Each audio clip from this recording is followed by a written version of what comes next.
And now it's time for us to listen to Liam Maxwell, Director Government Transformation at AWS. Before joining Amazon, Liam was the CTO of the UK government, and he worked with the UK government's transformation to the cloud.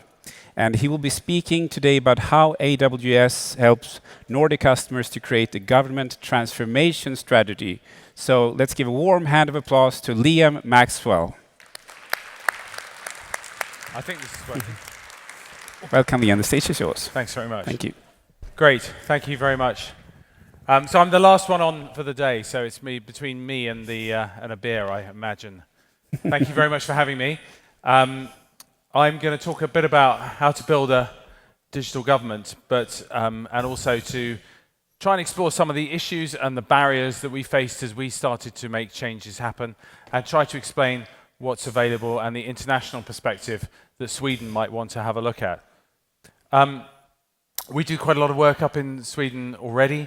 So to give you some examples, we work with SKL, and there's a very good project we've done as a case study looking at trying to find homes for child refugees.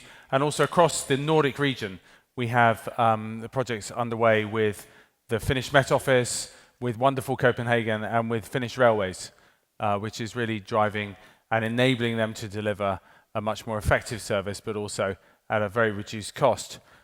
You may or may not know this, but we put very large amounts of investment into infrastructure around the world.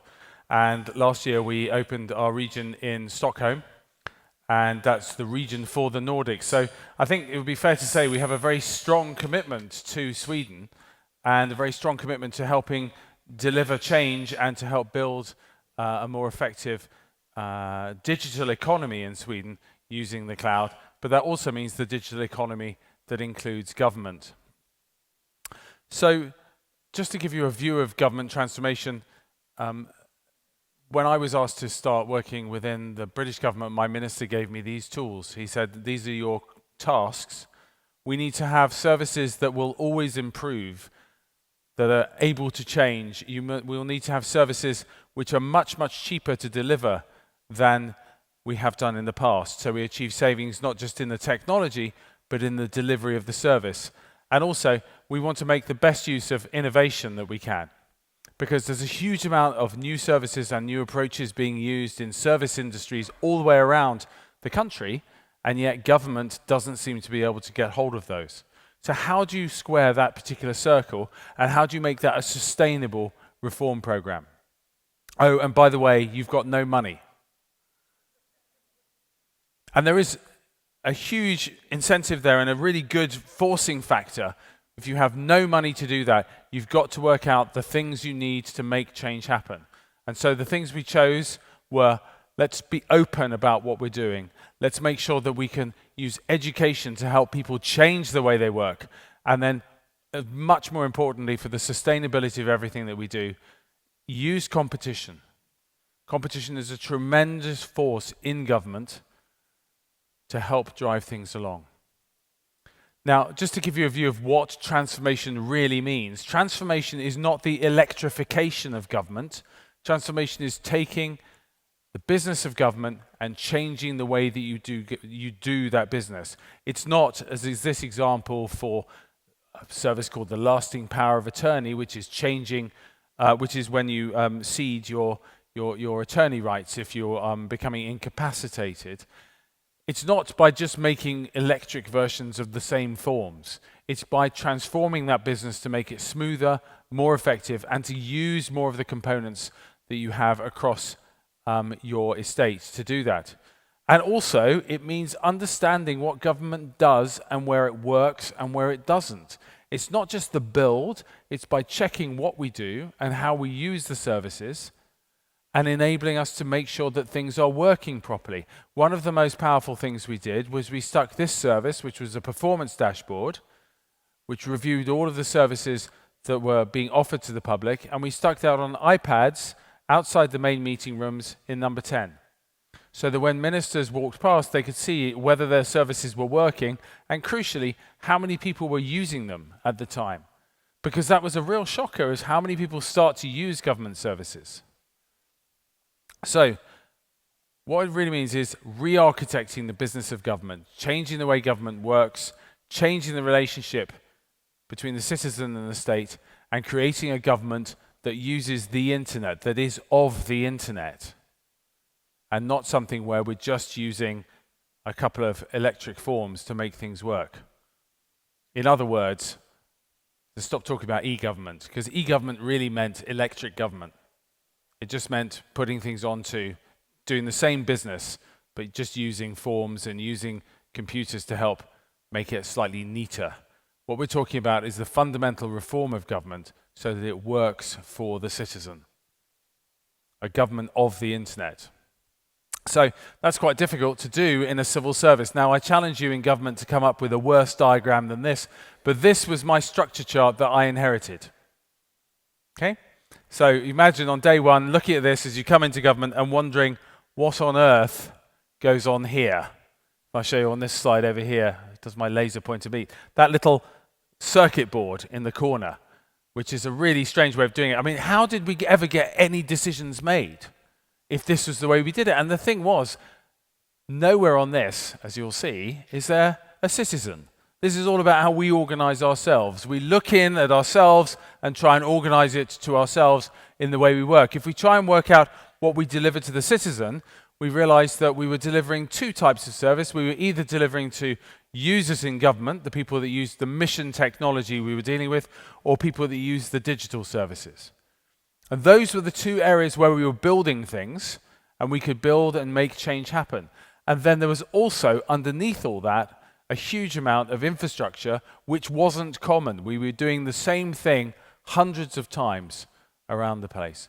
So common infrastructure and the ability to move towards having common services was really important, because if you looked at the rest of industry and the rest of the service industry, which is an analog for government, was moving in a different way. This is the standard technology curve and change for most forms of technology. You'll see that you move from a commodity all the way through to the certainty of, from innovation all the way through to the certainty of a commodity. And if you think about how government should organize itself, lots of the things we were doing, they're fairly commoditized. You think about things like file and print, or help desk, or desktop, or rules and calculations, those sort of things. They're all fairly standard things these days. The internet's made lots of these before.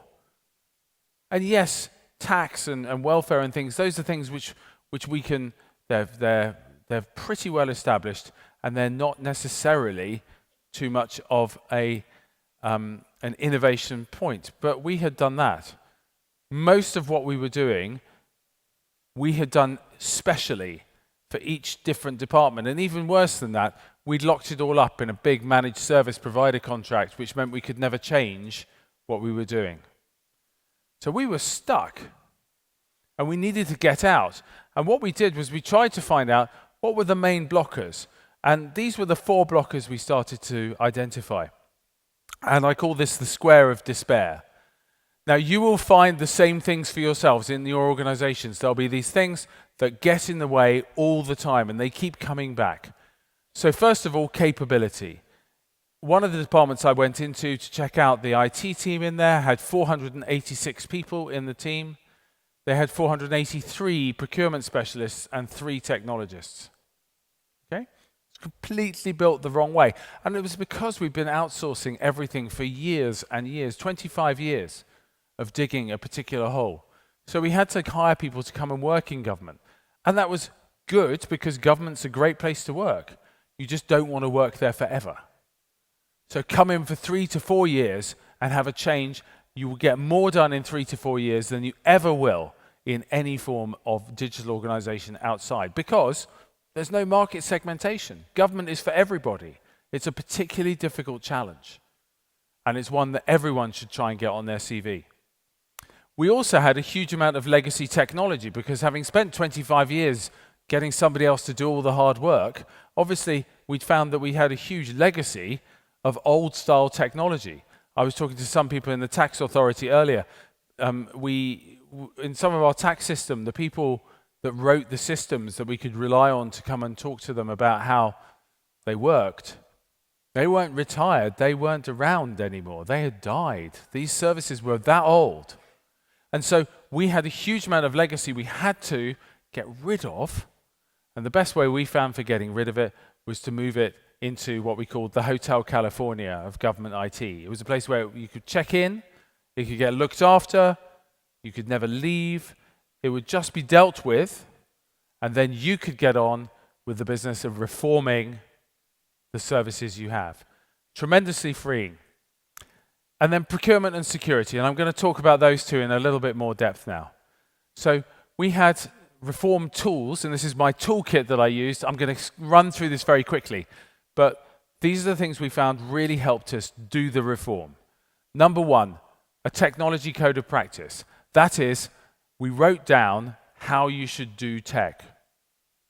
We wrote down, this was first called the manual, and we wrote down how you should do technology, and then we got all of the CIOs in all of the departments to agree that that was the way of doing and buying technology, which was modern. We included such radical statements as cloud first. We included open standards as a core principle, which is very sensible these days if you think about it. You're using the internet, you need to use open standards. And everybody agreed this. This was the way we were all going to work together. And then we put in place a set of spend controls. And the spend controls were there so that the minister had to sign off any procurement.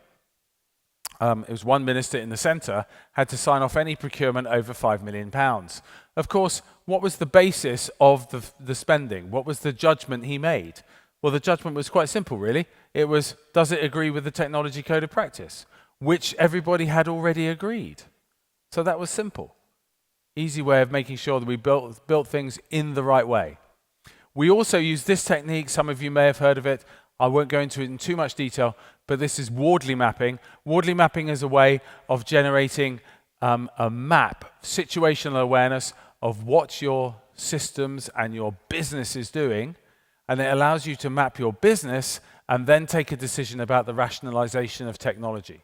So on the left, we have part of the Ministry of Agriculture, and on the right, and how we track animals, and on the right, how you could do that. Genuinely, we had a different system in place for tracking pigs, for tracking horses, for tracking sheep, and for tracking cattle. 4 different systems all doing the same thing, essentially, to quadrupeds. And that happens all the way across governments, as you know, that we duplicate ourselves. This was a fantastic way of getting around that. We then launched the Cloud First policy. Now, I'm going to be really clear about this. The Cloud First policy was really important because it enabled us to start sharing our common infrastructure. It enabled us to start building things that could change, to start building using modern tools and modern technology, but it also helped us with security because we moved to the cloud and to the public cloud because it was more secure. It gave us more security. And lots of other governments are doing this as well. So we see all the way through from Australia, through to Canada, through to Singapore, you'll see governments all the way around the world moving now to a cloud-first policy because it gives them a greater degree of flexibility, it gives them massive cost savings, but the main thing is it's more secure. And it's really interesting, some of the countries there that are leading the way and new countries coming along, like Malaysia, where we were the other day, very, very advanced. And you'll find that as the world becomes a great, much more equal place, and we're looking at how people use technology in a more equal way, it's interesting the countries that are now adopting the cloud.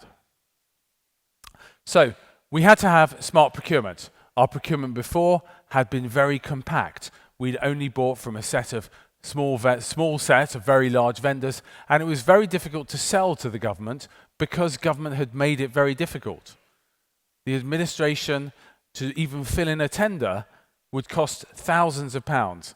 And so we changed the way that we did that. We made it much easier for businesses to apply to work for the government, and we therefore got a lot more businesses to come and work with us. We made it transparent, and we saved money. For every pound we spent on the services that we bought in this new way, we saved £1. For every pound we spent, we saved £1. In fact, we know we saved more, but that's the we were allowed to say. And we stopped buying in big system integrator ways and started buying using common platforms and started buying tools which enabled us to have a much less risky procurement focus.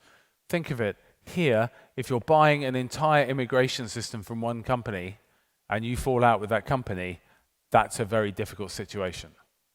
You need to have a diverse market where you are in control of the situation and not the vendors. And so we started to build in this way, that instead of going through a prime vendor, we could start to build using companies that used a common, secure, effective cloud platform to sell into government. That's small and large, innovative companies whose prime value proposition to us was innovation. They did things new, they did things in a different way, and they did things much, much more effectively and much cheaper. So on the right is the model we moved to. And we created a procurement framework which enabled us to do this. And that was the effect.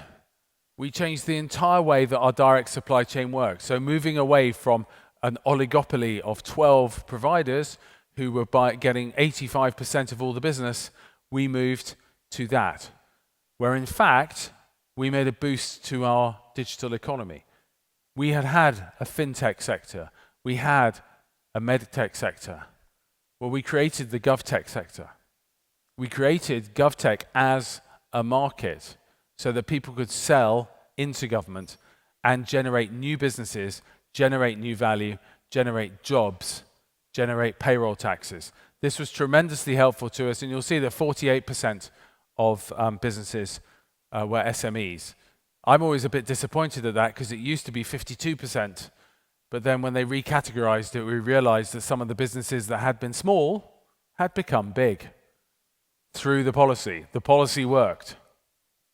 So just to give you a view of cloud service platforms, now I'm at AWS. On my first day in AWS, I went straight through the client list and found out who was selling to government as a small, medium business was using AWS. And you'll see there the power that the platform of a cloud platform provides is we are powering all of those companies to deliver services into government. It's a really effective way of doing it, and it's a really effective way of getting innovation. And lots of other people are doing a similar thing. So the European Commission have a framework. They've got one coming out called Cloud 2. And the Digital Transformation Agency in Australia also have a similar framework to this that enables flexible, dynamic procurement, which generates economic growth at the same time. And one of the things it also let us see was that we could collaborate, and we could collaborate with other governments, but also collaborate within the government itself. This mantra of don't do it all yourself, you can't, is really important. Possible to leverage the capabilities of other people. Because as you start to build services in a new modern way, you realize that if you've got cloud as your platform, you can start to have efficient data registers, and you can then start to use open source components to help you build the services you need. That allows governments and allows the transformation teams to focus on the business issues and the business changes that you need, and to build services that are built around the user and can continuously iterate, can continuously evolve. So there's my top 5. Well, actually, my number 1 is I've put at number 6. Because the most important thing for us was security. Now, this is a really important statement, because this was right at the heart of why we did what we did. We moved to the cloud because it made us more secure. I was responsible for this huge estate of data centers all the way around the country, which were all inefficiently using and trying to deliver the same service of hosting and essentially filing for us. But it was more secure, and we had our particular episodes with security. Now, I know that this country's had an episode with security. I joined government 2 years after we'd had a fairly massive one. In 2007-8, the revenue lost 2 disks, which contained the name, address, bank account details, and birth dates of everybody who had a child in the country. That sort of loss of data was catastrophic to the morale of the service, but it also meant that we started to do security completely wrong, because everyone started to focus too much on the risk. And so the risk ended up asking a question of a security officer of, well, given there's been a national scandal over data, can I ask you a question about this particular aspect of security? Perhaps we could start using cloud services. And the security officer would sit there and go, well, I hear there are risks. And the security officer was never normally of a rank to make a business decision. And so in saying there are risks, would say, there are risks, I don't want to do it. And why would they want to do it? Well, there was no benefit for them doing so, and that was because they weren't a business owner. They weren't one of the business owners in the organization. Security decisions needed to be taken by the effective business owners. It also meant that we could start taking decisions that were based on threat rather than just risk. There is a risk to everything. There is a risk of me falling off this stage, but I mitigate it by occasionally looking down. But the risk is still there. The threat is what was the real importance to us. We also had some other classic myths about this, which was that if I had lots of records, I needed more security than someone who had a small number of records. Now that's obviously wrong, but it was one of those myths that perpetuated around us, that if I had 1,000 medical records, I'd need to look after them differently than if I had 999. Crazy. You wanted to look after them all properly. So think about for that moment. We made the decision we wanted to look after all of our data properly. So this was how we categorized data in the old days. We had 6 levels. Just to give you a quick summary of those: top secret and secret. Top secret is the work of the intelligence agencies. Secret is the work of serious organized crime and police, military and deployment. And then confidential was stuff we were quite concerned about the public finding out. Restricted was a layer lower than that. And then we had 2 other layers, which were protect and then unclassified. We actually had something there which said, don't protect it. Now that can't be true. Imagine if you work in an insurance company. If you work in an insurance company, all of your data is important to you and you must protect it properly. If you run a hospital, all of your data you are responsible for all of your data, you should protect it. You should protect it properly. In many ways, there's no grading factor within that. You want to look after it using the best possible security mechanisms you can. And so having these different grades of thing was completely nonsensical. It became a sort of one-upmanship for officials where they could finally put something into confidential. You know, cabinet meetings would be recorded at confidential. Well, they should be treated properly. The data should be treated properly and looked after properly. So we created one level. Okay? Everything that was at official was looked after in the same way that you would look after data for health records, for legal records, for insurance, for banking. You would look after it properly. That was the whole point.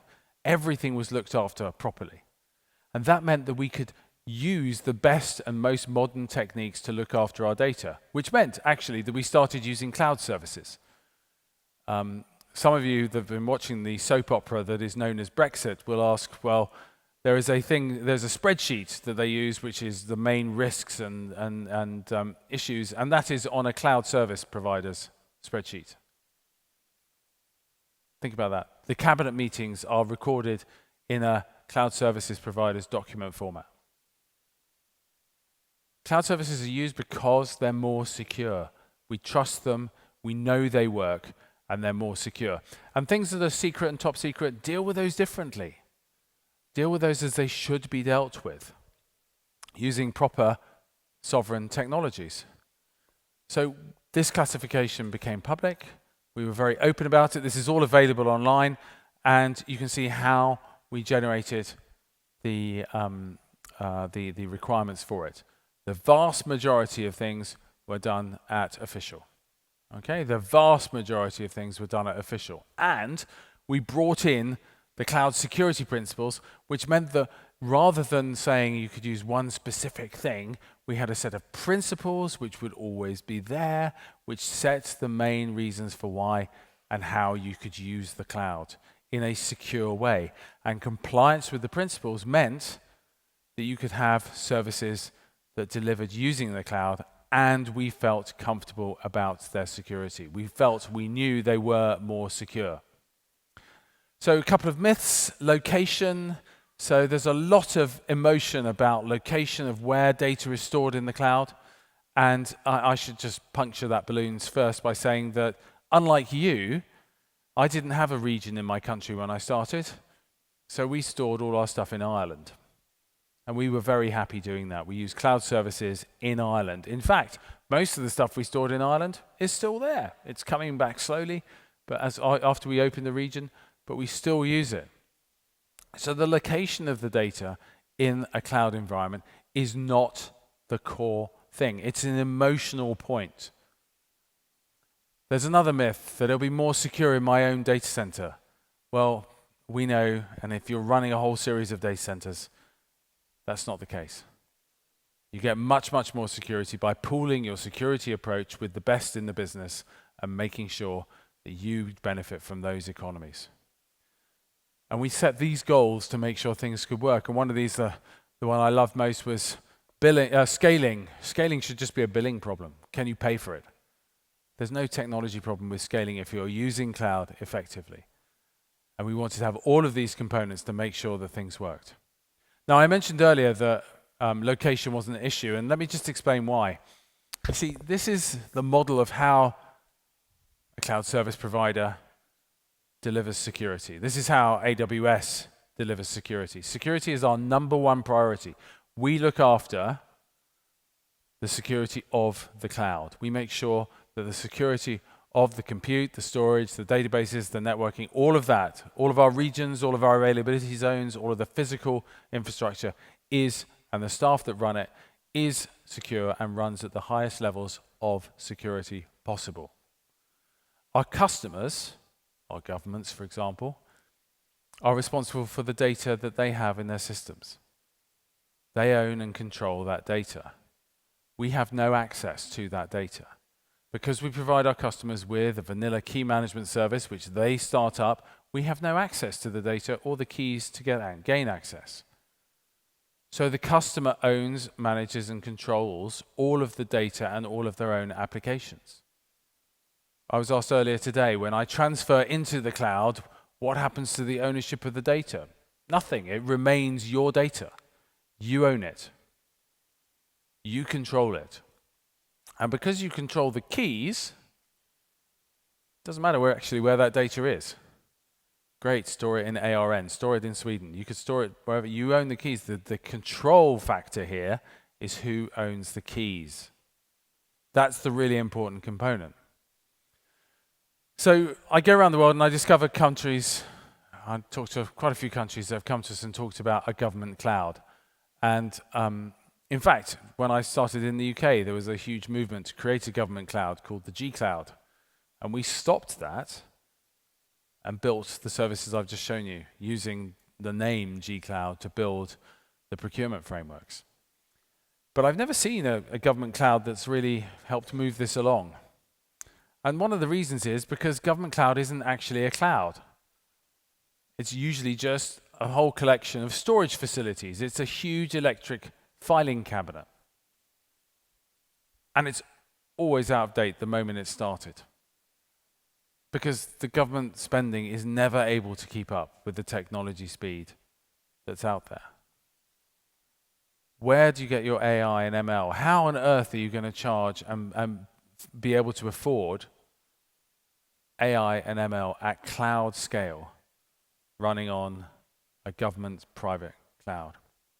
What are you going to do about IoT and edge techniques and edge devices, which are going to change very quickly and very rapidly over time? How are you going to keep that up without putting huge amounts of money into what we call sunk cost? And how does that become a sustainable solution that will work for you? Ultimately, the economics tie this out. It's just too expensive. So, we moved because we wanted the security. We moved because we wanted the ownership of what was there. And we moved and became cloud first, and these governments have moved and gone to cloud first because of the security, because they have control, and because it offers them the flexibility to build a modern government that will change shape and enable them to change as they go through. So that's my toolkit that I would recommend to you. Start thinking in those terms. We also have a way of helping technologists get these messages across.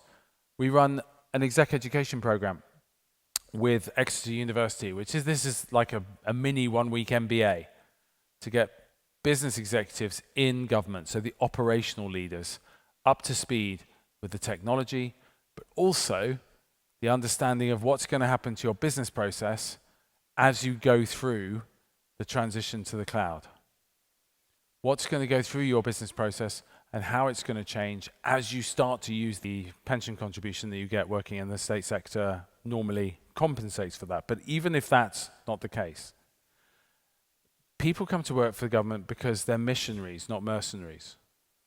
People come to work for the government because the opportunity to work for 4 years in government is so much bigger than the opportunity if you were working in a direct marketing agency on the internet and you were dealing with a specific group of people who tried a specific or a fast-moving goods company, and you for 3 years your life revolved around a particular type of breakfast cereal, and you were trying to help make sure that that was in front of people's minds, and you were helping the digital transformation of that market. It's breakfast cereal for a component of the population. Right? If it goes wrong, you're not going to be on the front page of the paper. So there's a lot more excitement in government because if it goes wrong, you do find yourself on the front page of the paper, but you also are changing things for everybody. And there's a tremendous part of responsibility there, but there's also a tremendous career boost in working in an organization which everybody knows is massively difficult to work in, is really ambiguous, and is really difficult to get things through. And if you have moved something, it's the Frank Sinatra song, isn't it? If you can make it here, you can make it anywhere. And that's why government is so powerful as a career move. And so 3 or 4 years in government is an amazing way of boosting your career. I completely agree. And I imagine also you'll be here for a few minutes if anyone wants to ask you questions afterwards and Yes, so forth. do. Okay. So let's all give a big hands of applause for Liam Maxwell. Thank you so much. Thank you. Thank you so much. Thank you so much. Och med detta, jag måste bara säga, det kommer inte ta lång tid så ni behöver inte gå redan nu. Jag tycker att det här har varit en väldigt givande andra dag och vi är väldigt glada om ni tar och svarar på de utvärderingar som kommer komma på sms. Det tar bara någon minut, så se till att klicka där så ska det gå och fungera och svara på. Och jag vill passa på också att tacka verkligen till alla utställare som har funnits här i år, alla talare såklart, alla de som har jobbat med konferensen och gjort det möjligt och förstås inte minst alla ni deltagare. Utan er så skulle den här inte finnas. Och välkomna varmt till nästa års konferens som är den 7-8 oktober här i Stockholm. Och så vill jag förstås också passa på att tacka alla er i publiken som är tappra och finns kvar här den här sista timmen av sista dagen av konferensen. Ett stort tack er och en varm applåd.